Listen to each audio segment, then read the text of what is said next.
الدعاء عن مولانا صاحب الزمان عليه السلام يكتب بتربة الحسين. هذا الدعاء يكتب بتربة الحسين عليه السلام في إناء جديد من الخزف.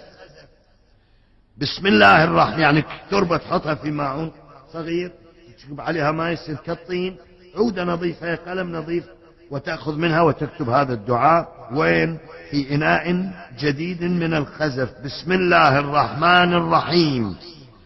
بسم الله دواء، والحمد لله شفاء، ولا إله إلا الله كفاء، هو الشافي شفاء، وهو الكافي كفاء.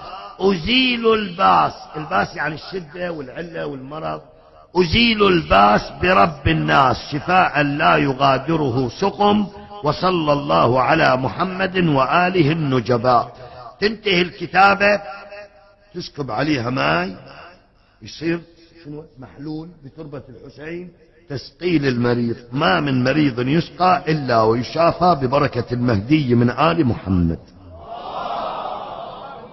صلى الله عليه وآله. ياخذ من وقتك كتابة هذا الدعاء، تاخذ 5 دقائق، لكن هذا دعاء صاحب الزمان، وذكر المجلس وغير المجلس، ومن شربه برئ من مرضه. اللهم شافي كل مريض.